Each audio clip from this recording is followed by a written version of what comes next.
Hello and welcome to the second episode of Let's Talk Reloading. Today we're going to be loading some semi-wad cutters in caliber 45 ACP. We're going to be loading them specifically for my Springfield 1911 mil-spec. The components I've chosen are CFE pistol powder, Winchester small pistol primers, and Barry's 200 grain semi-wad cutter. You may have noticed I said small pistol primer. Some people think that all 45 ACP cartridges are large pistol primers. These ones are small pistol primers. The reason you find small pistol primers in 45 ACP is generally because the bullet was manufactured as a lead-free ammunition. Let's take a closer look at the components of this round. Here we have my once fired 45 ACP brass. And as we discussed earlier, it has small primer pockets and factory small pistol primers. Each use I attribute 5 cents to. Next we have our Winchester small pistol primers at 3 cents. We are using 3 cents of CFE pistol powder, which is a medium slow burning pistol powder. Now we have Barry's bullets, 200 grain semi-wad cutters at 15 cents each. The total on this bullet is 26 cents per round. Okay, for this projectile, the 200 grain semi-wad cutter, we need to take an extra minute and look at cartridge overall length. On my laptop I have a photograph depicting overall length and the issues you can have with 1911 barrels. In this example, the back of the bullet sticks above the flush portion of the barrel at the breech face, and that is what you do not want. This example shows a flush, and this one is recessed down 2 to 5 thousandths, which is ideal. Either one of these scenarios is okay.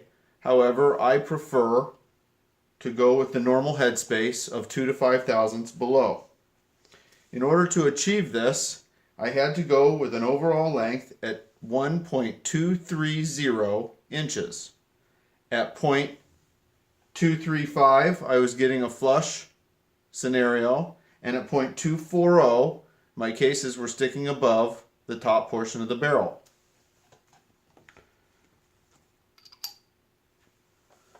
This is a flush example.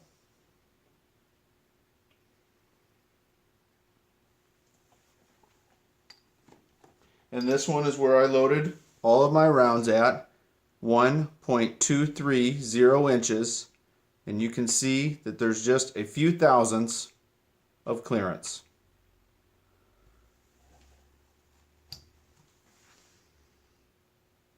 I want to talk to you real quick about how to check and make sure that you're getting the correct powder charge.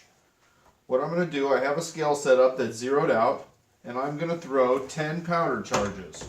1,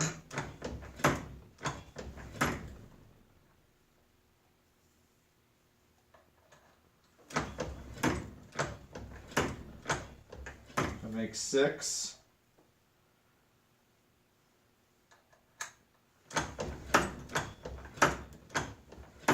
9,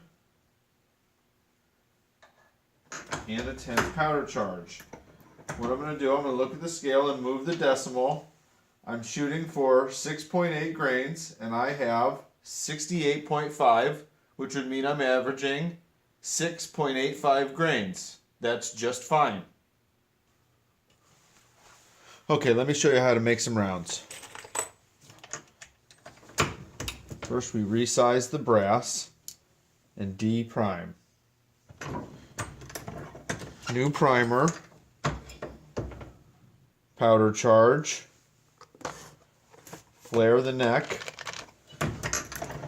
I use this empty station as a visual powder check. Seat the bullet in a very slight crimp.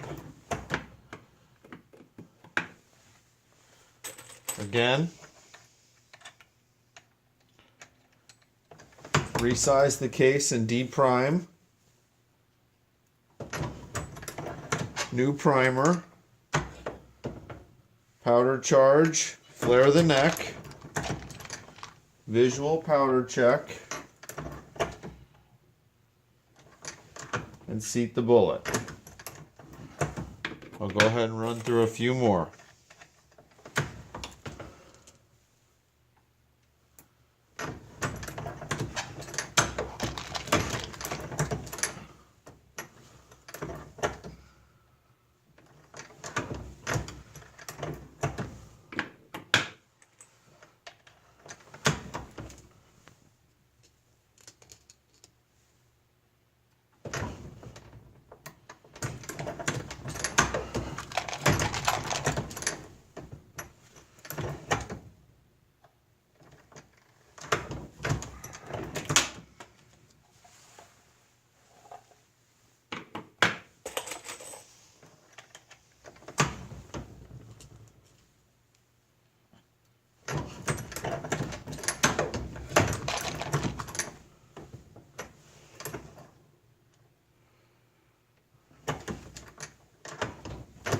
Now normally I would make pistol rounds on my progressive press, but since these are lead-free ammunition, they are 45 ACP with small pistol primers, and they do not make a shell carrier, or at least not that I know of. Lee does not make a shell carrier that allows you to load 45 ACP with small pistol primers.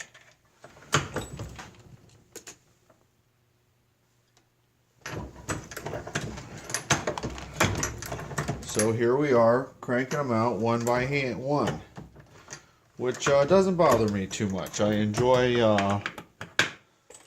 getting up close and personal with each round.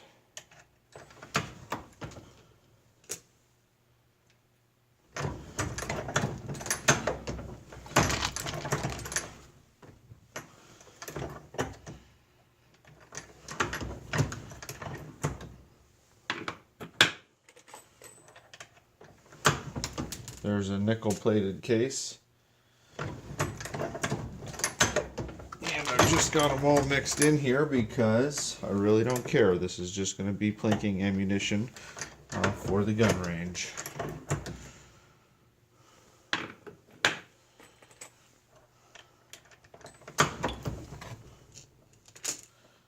Size and deprime, reprime, powder charge, neck flare, visual powder inspection, seat the bullet, slight crimp.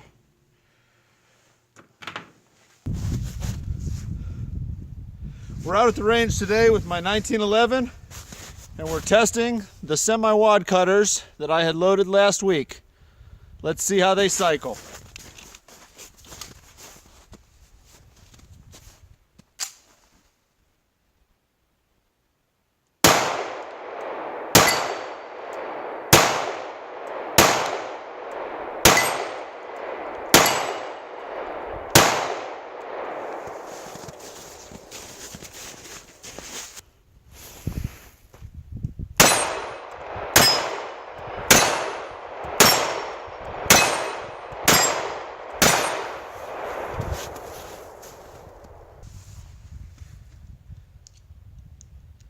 We're getting an average of about 800 feet per second, but the reliability has been great. Let's try a few more.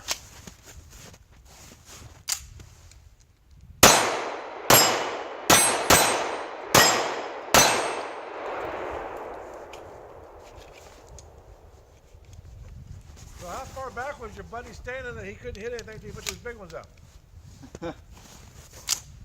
Not very far.